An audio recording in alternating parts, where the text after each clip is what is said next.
Good evening, it's 6 o'clock on Friday, December 9th, 2016. Welcome and thank you for joining us tonight for the English edition of Aura News, where we bring you today's top stories translated into English every weeknight. The U.S. Ambassador Donald Lu reacted harshly to the liberation of Lulzim Berisha, the leader of the Durrës crime gang.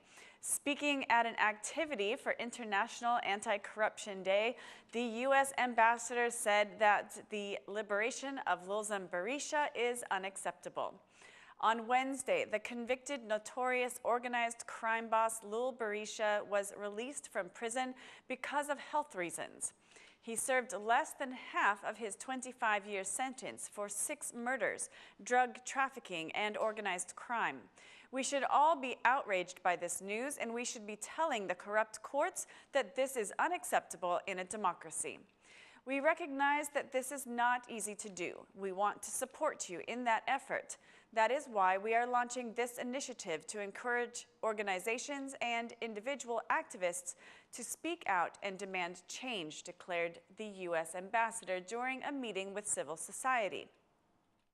The Minister of Interior also commented on the liberation of Lulzim Berisha, saying it is an indicator of how necessary the vetting process is.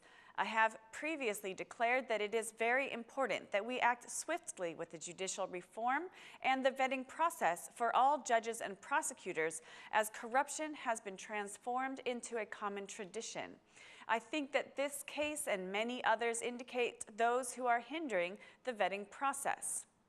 The former leader of the Durrës gang was released from prison on December 6th after the appellate court decided the remaining 5 years of his punishment could be completed with conditional freedom. Poland's prime minister has urged the European Union to speed up efforts to launch membership talks with Albania, saying the country is an important element for security and stability of Europe and the region. The Polish Prime Minister was received by Prime Minister Edi Rama in an official ceremony today. They then held a conference where the Polish Prime Minister said that Albania's foreign policy is in line with the EU, a factor that the European Council should take into consideration, suggesting acceleration in membership talks with Albania. After the bilateral meeting, they gave a joint press conference, and the Polish Prime Minister stressed that Albania, the only NATO member in the Western Balkans, guarantees stability and security in the region. Meanwhile, Albania's Prime Minister praised Poland's support and the help it has provided for Albania's integration. Prime Minister Rama reiterated that the vetting law is the only condition for opening negotiations with the EU. Both Prime Ministers signed an agreement on cultural cooperation. Assembly Speaker Alere Mehta held a meeting today with the EU and U.S. ambassadors. In a media outlet after the meeting, the Assembly Speaker declared that the judicial reform, the vetting law, and the integration process were the focus of the meeting. Mr. Mehta declared that the vetting law and the judicial reform should be adopted as soon as possible in order to strengthen likelihood for opening the negotiations with the EU. The Assembly Speaker also asked that the judicial reform be guided by the Venice Commission, whose opinion is expected to arrive in the coming hours. We discussed the integration process towards the EU and the common will for implementing the vetting law and the judicial reform without delay. We all share the same opinion that the reform should be guided by the Venice Commission standards, declared the Assembly Speaker.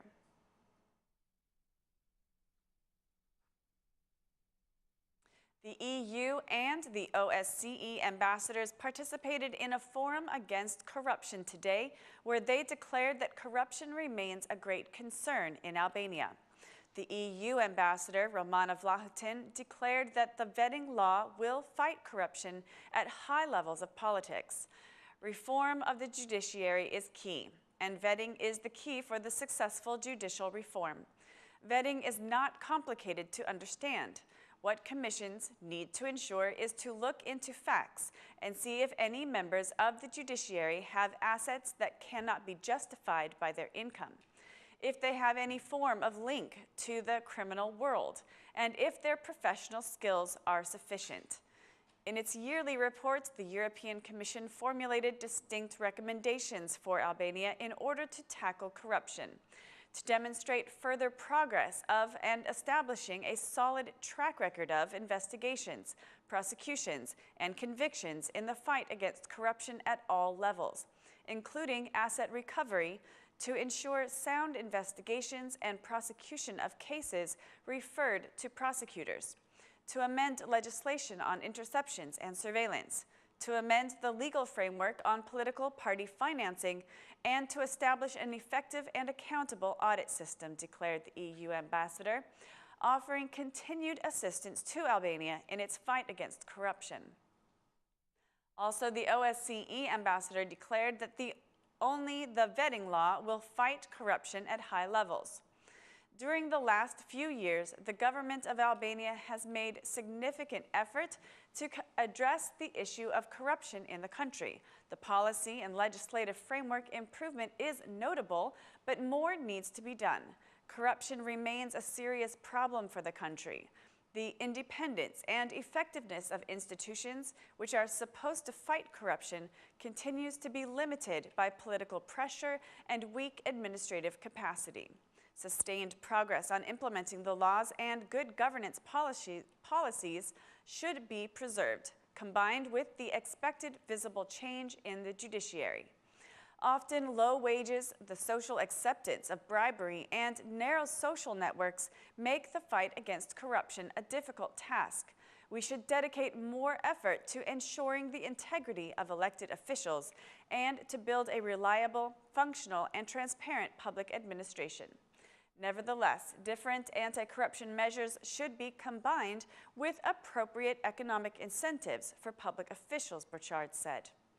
The Minister of Local Issues, who is also the coordinator for the fight against corruption, declared that the vetting law approval is an unprecedented mechanism and a new reality in the fight against corruption. The Minister of Interior announced today that there will be an application of progressive fines which will favor citizens who have not committed any traffic violations. The minister explained that when being fined for a traffic violation, citizens with fewer violations will be fined less than those who have a higher number of violations. The minister publicized the directive during an activity for the 70th anniversary of the road police. The minister announced there will be changes to the road code, saying that the road police have become closer to the citizens. There will be a zero-lek advising fine, but then harsher penalties for those who violate traffic rules. That's all for our English edition this evening. Please join us again Monday through Saturday at 6 p.m. for your local news in English.